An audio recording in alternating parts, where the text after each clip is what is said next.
প্ৰত্যেকটো মানে এতিয়া জাষ্টিস সিস্টেমটো খুব সোনকালে কৰিবলৈ চেষ্টা কৰা হৈছে। তাৰ ফাৰ্ষ্ট ষ্টেপটো হৈছে যে এফআইআৰ আমি য'তেই নহওক ল'ব লাগিব। দ্বিতীয়তে এফআইআৰ লোৱাৰ চিষ্টেমটো হৈছে, তো এইটো ক্ষেত্ৰত মানে জনসাধাৰণৰ কোনো আহুকালৰ সৃষ্টি নহয়। আৰু কিছুমান সেকশন আছে যিটো মই সৰু সৰু কিছুমান কৈ দিম, মানে গোটেইখনটো কাৰণ ময়ো পঢ়িব লাগিব আৰু আমি ইমপ্লিমেণ্ট আজিৰ পৰা হ'বহে আচলতে। গতিকে আপোনালোকেও শিকিব, ময়ো শিকি থাকিম, তেনেকুৱাহে বস্তুটো। আৰু মিলিজুলি আমি কামবোৰ কৰিব লাগিব। আগতে ধৰি লওক 304A নেগলিজেন্ট ড্ৰাইভ এণ্ড ৰাছ আছিলে না, ৰাছ এণ্ড নেগলিজেন্স। এইটো কি হয়, মানুহজনে কি কৰে, এক্সিডেণ্ট কৰিলে এক্সিডেণ্ট কেছ কৰি মানুহটো পলাই যায়, হয় নাই? বা বস্তুটো কি হয়, সেকশনটো ফুললি বেইলেবল সেকশন আছিলে। এতিয়াও সেকশনটো বেইলেবলে কৰিছে যে এক্সিডেণ্ট কৰাৰ পাছত মানুহজনক মানে বেইল দিয়া যায়, যিটো আজিকালি অলপ থানাবোৰ ল এণ্ড অৰ্ডাৰ সৃষ্টি হয় যে মানুহজনক কিয় এৰি দিলে। কিন্তু আমাৰ যিটো পেনাল কোডে সেইটো আমাক দিছে যে এইটো বস্তু আপোনাৰ বেইলেবল সেকশন। এতিয়া তাত নতুনকৈ কিছুমান বস্তু এড কৰিছে, যিটো হৈছে যে যদি মানুহজনে হিট কৰিছে আৰু যদি পলাই গৈছে, যদি তেওঁ গুচি গৈছে, আৰু without informing the magistrate or the local OC, যদি OC আৰু আপোনাৰ লোকেল মেজিষ্ট্ৰেটক নজনোৱাকৈ যদি মানুহজনে হিট কৰি পলাই গৈছে, তেওঁৰ ক্ষেত্ৰত পানিছমেণ্টটো আপোনাৰ 10 বছৰলৈকে হ'ব পাৰে আৰু 10 লাখ টকালৈকে জৰিমনা পৰ্যন্ত হ'ব পাৰে। আৰু ঠিক তেনেকৈ আৰু কিছুমান আছে এৰেষ্টৰ ক্ষেত্ৰত, কিছুমান বয়সস্থ মানুহ more than 60 years বা কিছুমান বেমাৰী মানুহ আছে, যিসকলক আমি কিছুমান থানাত মানে এৰেষ্ট কৰিবলৈ আগতে OCয়ে without permission from taking permission from the senior authority তেওঁলোকে এৰেষ্ট কৰিব পাৰে। কিন্তু এতিয়া এইটো ক্ষেত্ৰত অকণমান বাধ্যবাধকতা দিয়া হৈছে যে তেওঁলোকক এৰেষ্ট কৰাৰ আগতে DSP ৰেংকৰ ওপৰৰ মানুহৰ পৰা তেওঁলোকে আগতীয়াকৈ পাৰ্মিশ্যনটো ল'ব লাগিব, তাৰপিছতহে তেওঁলোকে এৰেষ্ট কৰিব পাৰিব। ঠিক তেনেকৈ আৰু আছে যিটো আগৰ বক্তাই কৈ গৈছে যে চিটিঙৰ ক্ষেত্ৰত এগৰাকী মহিলা এজন পুৰুষৰ লগত বহু বছৰ ধৰি এটা সম্পৰ্ক আছে, তেওঁলোকৰ মাজত যৌন সম্পৰ্ক হৈছে, কিন্তু তাৰ মাজত তেওঁলোকৰ পাছত এৰাৰি হৈ যায়। এৰাৰি হৈ যোৱাৰ পাছত কি হয়, তেওঁলোকে ছোৱালীজনীৰ অৱস্থাটো বেয়া হয় আৰু সমাজত থাকে, বদনামো হয়, থানালৈ আহে। তো যিটো সেকশনত আগতে আমি কেছটো ল'ব লাগে 417 IPC, এইটো হৈছে নন কগনিজেবল অফেন্স আছিল, যিটো থানাই ডাইৰেক্টলি কেছটো ল'ব নোৱাৰে। তো তেতিয়া আমি তেওঁক মানে অন্য কিছুমান সেকশন দি কেছটো ৰেজিষ্টাৰ কৰা যায়, কিন্তু ফাইনেলি ছোৱালীজনীয়ে জাষ্টিছটো নাপায়গৈ। এতিয়া কি হৈছে, এইটো এটা আইন আপোনাৰ ক্ৰাইম হিচাপে গণ্য কৰা হৈছে আৰু তেওঁ এইটো ক্ষেত্ৰত জাষ্টিছ পাব এতিয়া। আগতে কোৰ্টত যাব লাগে আৰু OC ডাইৰেক্টলি কেছটো ল'ব নোৱাৰে, মানে পুলিচে ডাইৰেক্টলি কেছটো ল'ব নোৱাৰে, এতিয়া ডাইৰেক্টলি কেছটো ল'ব পাৰিব। তেনেকুৱা কিছুমান মহিলাৰ ক্ষেত্ৰত এতিয়া মানে যিটো আইন ব্যৱস্থা হৈছে ফুল্লি উইমেন এণ্ড চিলড্ৰেন চেন্ট্ৰিক হৈছে, কাৰণ আজিকালি আমাৰ প্ৰত্যেকটো বস্তুতে মহিলা আৰু শিশুক বেছি গুৰুত্ব দিয়া হয়, অগ্ৰাধিকাৰ দিব লাগিব, কাৰণ তেওঁলোকৰ ক্ষেত্ৰতে আটাইতকৈ বেছি যিটো ভিক্টিম তেওঁলোকে আটাইতকৈ বেছি। আপোনালোকে যদি থানাবোৰ অকণমান ভিজিট কৰে, কেছেছৰ কথা অকণমান কথা পাতে, তেতিয়া গম পাব যে সমাজত আটাইতকৈ বেছি ভিক্টিম হৈছে ভুক্তভোগী মহিলা আৰু শিশুৱে, কাৰণ পক্সো কেছো আমাৰ থানাবোৰত বহুত বেছি বাঢ়িছে আৰু মহিলাৰ ক্ষেত্ৰত যিটো আপোনাৰ অত্যাচাৰ সেইটো বহুত বেছি বাঢ়ি গৈছে। তাৰপিছত আৰু আছে আপোনাৰ আগতে কি আছে, কেছটো ক্ষিপ্ৰগতি এইটো কাৰণেও নহয়, তাৰিখ পে তাৰিখ কেতিয়াবা কি হয়, আয়োজন যাব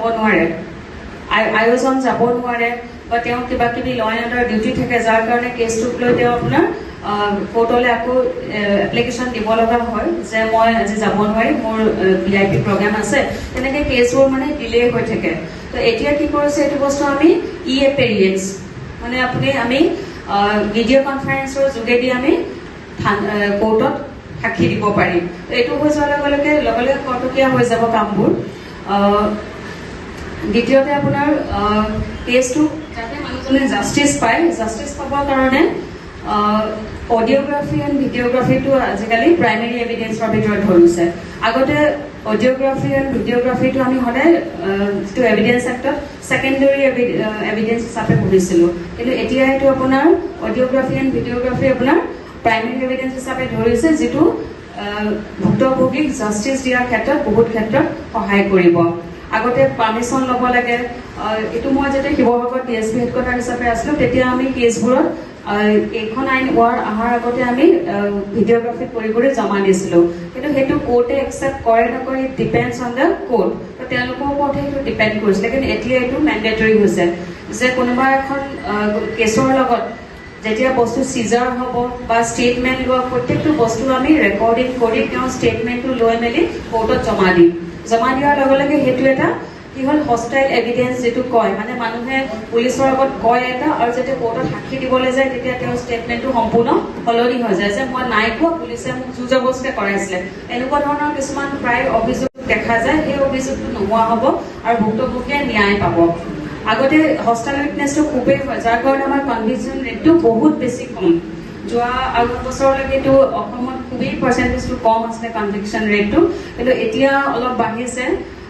গতিকে মানে এতিয়া এই নতুন আইনৰ ফলত আমাৰ কনভিকশ্যন ৰেটটো আৰু বাঢ়ি যাব, কাৰণ হষ্টাইল উইটনেছৰ যিটো কনচেপ্ট আছে সেইটো লাহে লাহে আমাৰ নোহোৱা হৈ যাব। কাৰণ তেওঁ যে আগতে কৈছিলে কাৰো হেঁচা নপৰাকৈ প্ৰেছাৰ নপৰাকৈ, সেইটো তেওঁ নিজৰ যিটো ষ্টেটমেণ্ট আমি ৰেকৰ্ড কৰিম তাতে তেওঁ উল্লেখ কৰি গ'ল। গতিকে সেই বস্তু যেতিয়া আমি কোৰ্টত গাঁঠি দিম, গাঁঠি দিয়াৰ লগে লগে বস্তুটো কি হ'ব আপোনাৰ হেৰি হৈ যাব, প্ৰমাণ হিচাপে থাকি গ'ল। তেওঁ পিছত আকৌ মিছা মাতিব নোৱাৰিব।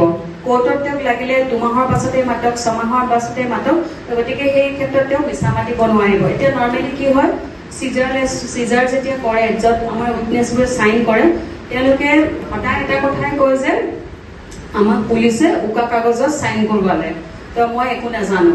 এতিয়া সেইটো নহ'ব, তেওঁ যে চিজাৰ লিষ্টত চাইন কৰিছে, প্ৰত্যেকটো বস্তু চিজ কৰোঁতে তেওঁ দেখিছে, সেইটো বস্তু ভিডিঅ'গ্ৰাফি কৰা যাব। ভিডিঅ'গ্ৰাফি কৰি সেই গোটেই বস্তুটো আমাৰ কোৰ্টত জমা দিয়া যাব। গতিকে তেওঁ নেক্সট কেতিয়াও ক'ব নোৱাৰে যে মোক জোৰ জবৰদস্তিকে উকা কাগজত চহী কৰাইছে বুলি।